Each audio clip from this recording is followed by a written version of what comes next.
I'm just out for a little cruisy ride, probably a little over 20 miles. And I've noticed for a little while that I keep sliding forward on the bike. So I'm just not happy with my saddle position. And so I'll give you a little shot where it's not really straight. It looks like the last time I gave it a little adjustment, I didn't check the level on the seat. And you can see it's pretty bad.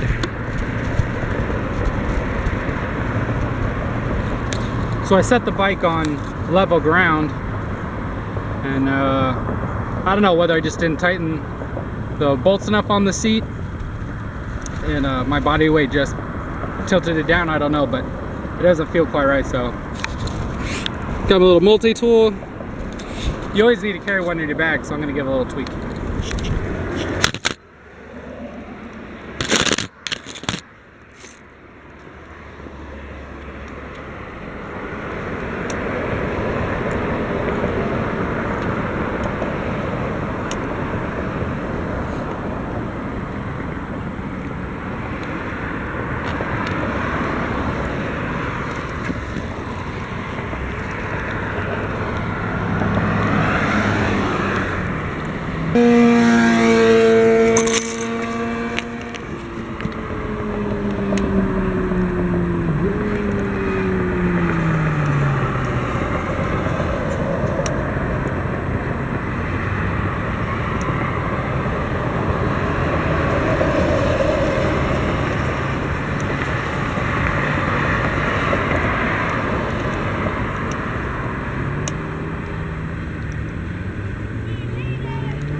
Alright, so the seat has a torque on it. It says it's 9 to 10 Newton meters. I don't have a torque wrench with me. So we did it up the best we can, and I think it looks much better. A lot more flat. So let's see if I stop scooting up on the seat. Let's get going.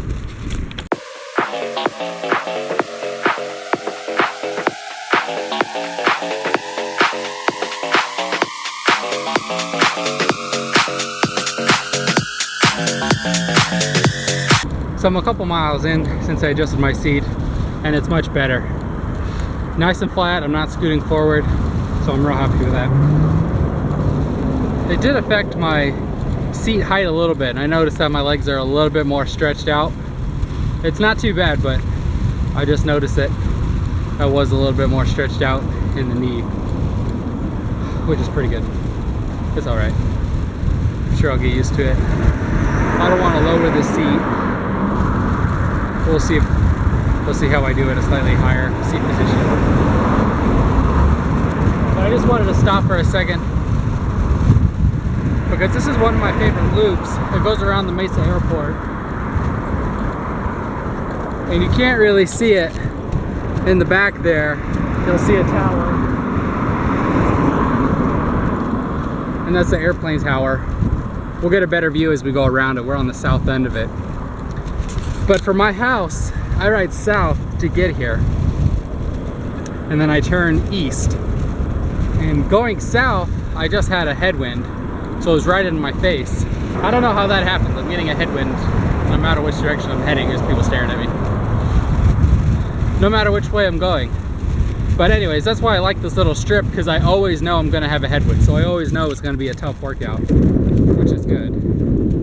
And then going back home, which is west, I always have a wicked tailwind, so you just go flying.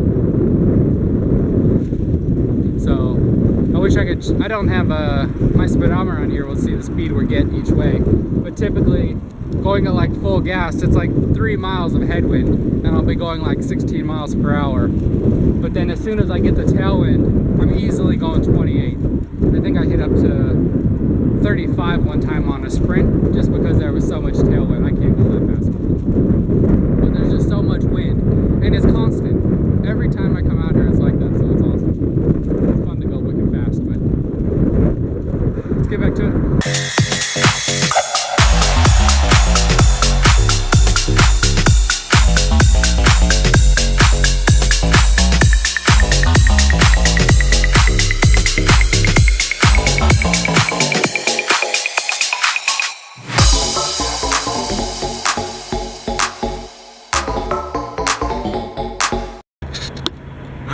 last stop of the day before I get home. This is why I love this route so much, is because of the view. I mean, it doesn't get any better than this. So Phoenix is in a valley, so you literally get mountains all the way around you.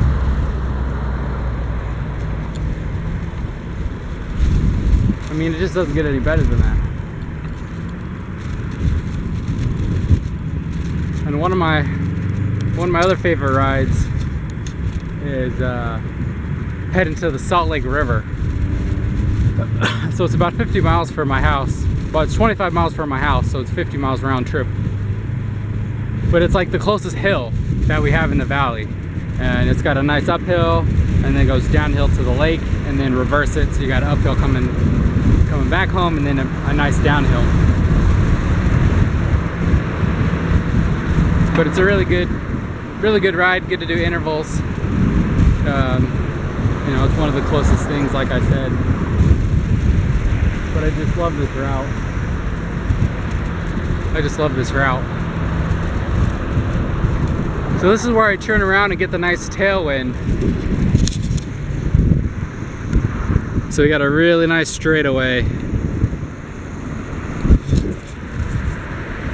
A little bit of traffic right now at the end of the day on a Friday. So there's cars, but everybody's been giving me a really nice lane, so pretty good. Yahtzee!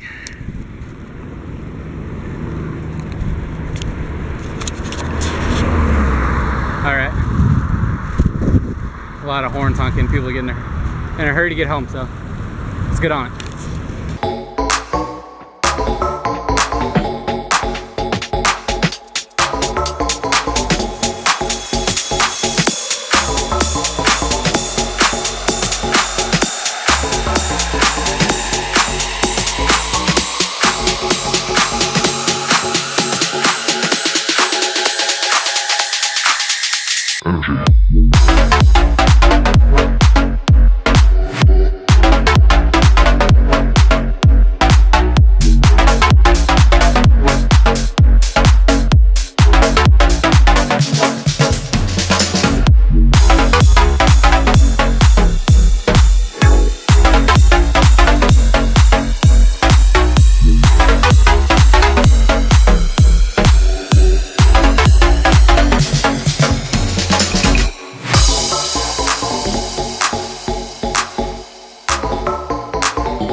So I wasn't gonna stop again, but I started hearing a crazy squealing from my wheel, my front wheel.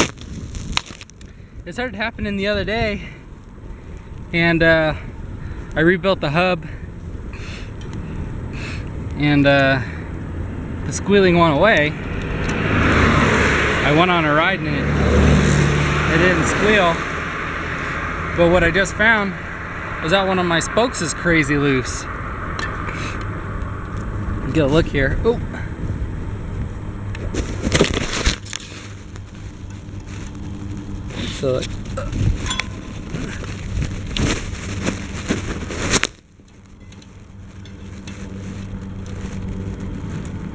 So like compared to a good one, it doesn't move. That guy's crazy loose. Let's see if my multi-tool has a spoke wrench.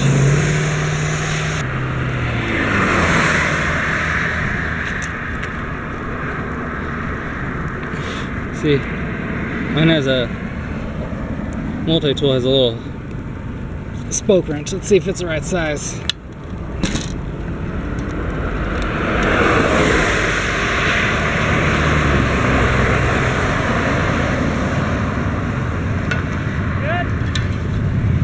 I'm all right, cheers.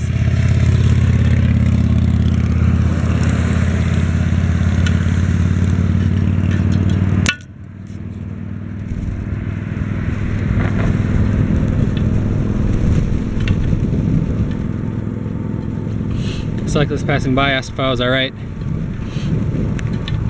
If I didn't have a spoke wrench, I would have asked them to stop, but since I found it, I'll be all right. It's tightening up pretty good.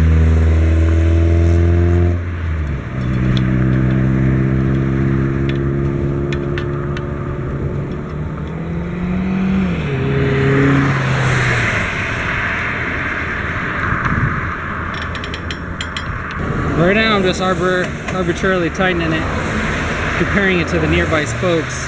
When I get home, I'm going to throw it on the truing stand. It's got a nasty wobble in it.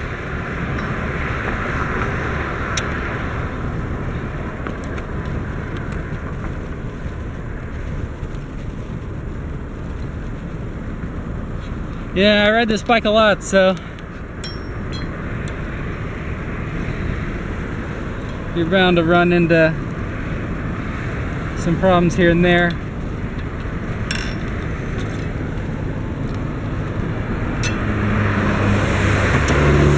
That wobble's pretty bad, but I'm almost home. Maybe 5 miles, so I just want to make it back. A little wobble's not going to kill anything. I think the other day when it started to squeal, it just started coming loose. And then now that I've really been putting some miles on it, it just got much worse, so let's get home.